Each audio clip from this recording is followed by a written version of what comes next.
Hello students, light reflection and refraction చాప్టర్లో మనం next నేర్చుకోబోయే topic ఏంటంటే terms in the case of spherical mirrors.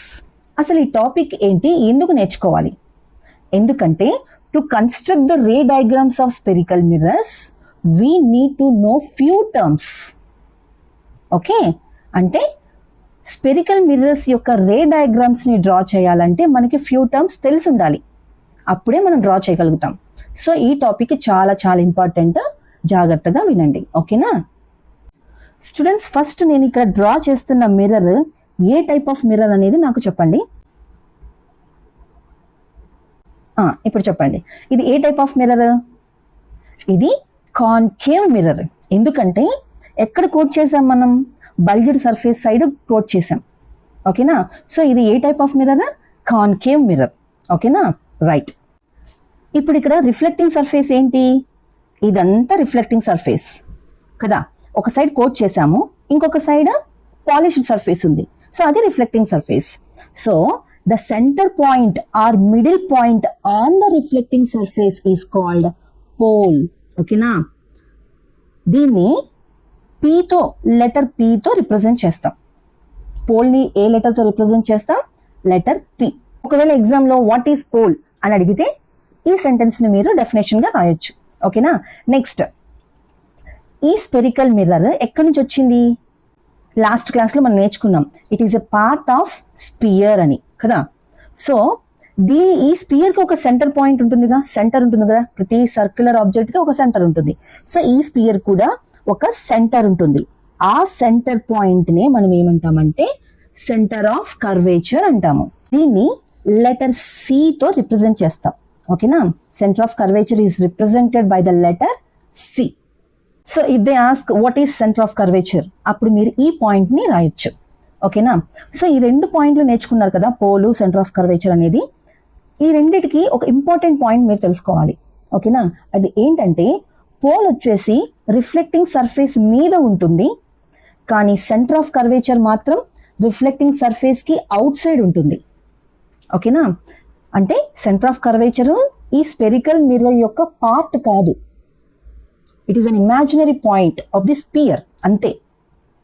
ఓకేనా, ఆ పాయింట్ని మీరు గుర్తుపెట్టుకోవాలి. నెక్స్ట్ టర్మ్ ఏంటంటే radius of curvature. Radius of curvature means the radius of the spear of which the mirror is a part is called radius of curvature. సింపుల్గా చెప్పాలంటే the distance from the pole to centre of curvature is called radius of curvature. Radius of కర్వేచర్ని letter ఆర్తో represent చేస్తాం. ఇక్కడ ఇంకొకటి ఏం తెలుసుకోవాలంటే, pole అంటే ఏంది? పి. సి అంటే centre of curvature. The distance between these two is the radius of curvature. అది మనకు తెలుసుకున్నాం ఇప్పుడే. సో దాన్ని ఎలా రిప్రజెంట్ చేయొచ్చు అంటే PC. The distance between P and C is nothing but radius of curvature. ఓకేనా, సో దీన్ని నోట్ చేసుకోండి. నెక్స్ట్ టర్మ్ వచ్చేసి ప్రిన్సిపల్ యాక్సిస్. ప్రిన్సిపల్ యాక్సిస్ అంటే ఏంటి? Imagine a line passing through pole and centre of curvature of the spherical mirror. This straight line is called principal axis. అంటే ఒక line pole నుంచి centre of curvature నుంచి travel చేస్తే, pass అవుతుంటే ఈ రెండింటిని, ఆ లైన్ని ప్రిన్సిపల్ యాక్సిస్ అంటారు. ఇప్పుడు కోఆర్డినేట్ సిస్టంలో X axis, Y axis draw చేస్తాం కదా మనం. సో ఎక్స్ యాక్సిస్, ఇది కూడా ఒక ఎక్స్ యాక్సిస్ లాగే అనుకోండి. ఇది ఒక రిఫరెన్స్ లైన్. మనం రే డయాగ్రామ్స్ని డ్రా చేయడానికి principal axis acts like a reference line. ఓకేనా, and this principal axis is normal to the mirror at its pole. అంటే ఇది ఎప్పుడు, ఈ ప్రిన్సిపల్ యాక్సిస్ ఎప్పుడు నార్మల్గా ఉంటుంది మిర్రర్కి. నార్మల్గా అంటే ఏంటి? పర్పెండిక్యులర్గా ఉంటుంది. అంటే ఈ రెండింటి మధ్య యాంగిల్, ఈ మిర్రర్కి ఈ ప్రిన్సిపల్ యాక్సిస్కి మధ్య యాంగిల్ 90 degrees ఉంటుంది. నార్మల్ అంటే పర్పెండిక్యులర్ అని అర్థం. ఓకేనా, ఈ పాయింట్ కూడా మీరు గుర్తుపెట్టుకోవాలి. సో ఇప్పటిదాకా మనం 4 terms నేర్చుకున్నాం. సో మన నెక్స్ట్ టర్మ్ వచ్చేసి ప్రిన్సిపల్ ఫోకస్. ఇది చాలా ఇంపార్టెంట్. దీనికోసం మన టెక్స్ట్ బుక్లో ఉన్న యాక్టివిటీని ఎక్స్ప్లెయిన్ చేస్తూ ఒక డయాగ్రామ్ డ్రా చేస్తాను. అందులో మీకు అర్థమవుతుంది ప్రిన్సిపల్ ఫోకస్ అంటే ఏంటో అని. ఓకేనా, ఈ డయాగ్రామ్ని అబ్జర్వ్ చేయండి. Imagine there is a sun. ఒక సన్ ఉందని ఒకసారి ఇమాజిన్ చేయండి. ఇక్కడ ఇది వచ్చేసి మన కాన్కేవ్ మిర్రర్. సో ఈ రేస్ దీని మీద పడేలాగా అడ్జస్ట్ చేయండి. ఓకేనా, ఈ సన్ లైట్ దీని మీద పడేలాగా స్ట్రైట్గా వచ్చి దీని మీద టచ్ అయ్యేలాగా అడ్జస్ట్ చేయండి. ఓకేనా, ముందుకి వెనక్కి కానీ పైకి కిందికి కానీ అడ్జస్ట్ చేయండి. అడ్జస్ట్ చేసి ఎప్పుడైతే ఈ రేస్ దీని మీద పడతాయో అవి మళ్ళీ రిఫ్లెక్ట్ అవుతాయి కదా, అవి ఫాల్ అవ్వడానికి ఒక పేపర్ని పెట్టండి గ్రౌండ్ మీద. ఓకే, ఇక్కడ ఒక పేపర్ పెట్టాను, నేను ఒక గ్రౌండ్ మీద పేపర్ పెట్టాను. ఓకేనా, సో ఈ సిచ్యువేషన్ ఇమాజిన్ చేయండి. సన్ ఉంది ఇక్కడ, ఇక్కడ వచ్చేసి కాన్కేవ్ మిర్రర్ తీసుకున్నాను. సో ఆ రేస్ స్ట్రైట్గా వచ్చి ఈ మిర్రర్ మీద పడేలాగా పెట్టుకోండి. ఆ తర్వాత రిఫ్లెక్ట్ అయ్యేటివి దీని మీద పడేలాగా చేసుకోవాలి, అడ్జస్ట్ చేసుకోవాలి. ఇది మిర్రర్ మన చేతుల్లోనే ఉంటుంది కదా, సన్ అయితే మనం ఏం చేయలేము, అది ఫిక్స్డ్ పొజిషన్. సో ఈ మిర్రర్ని టెల్ట్ చేస్తూ ముందుకి వెనక్కి చేసుకుంటూ మనం చేయాలి. ఆ రే డయాగ్రామ్ ఎలా ఉంటుంది అనేది ఇప్పుడు నేను డ్రా చేస్తాను. ఒక విషయం గుర్తుపెట్టుకోండి, ఎప్పుడైనా దీని ఏమంటారు, ఆబ్జెక్ట్ అంటారు. ఓకేనా, ఆబ్జెక్ట్ ఇన్ఫినిట్ డిస్టెన్స్లో ఉన్నప్పుడు అక్కడ నుంచి వచ్చే లైట్ రేస్ ప్యారలల్గా తీసుకోవాలి మనం ప్రిన్సిపల్ యాక్సిస్కి.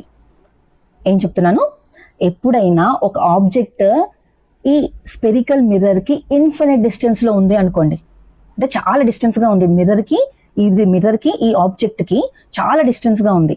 సో అలాంటప్పుడు మనం లైట్ రేస్ ఎలా తీసుకోవాలి, parallel to the principal axis తీసుకోవాలి. ఇది ఒక లైన్. ఓకే, నెక్స్ట్ ఇంకొకటి ప్యారలల్గా తీసుకుంటున్నాను.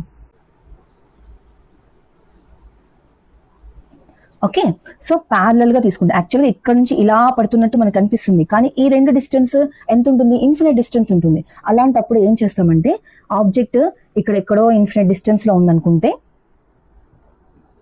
ఓకే ఇన్ఫినిట్ డిస్టెన్స్లో ఉంది, ఇది ఆబ్జెక్ట్, సన్ యొక్క ఆబ్జెక్ట్ అనుకోండి. ఓకే, సో ప్యారలల్గా రేస్ తీసుకోవాలి. సో వన్స్ ఈ టూ ప్యారలల్ రేస్ దీన్ని టచ్ అయినప్పుడు ఇవి రిఫ్లెక్ట్ అవుతాయి.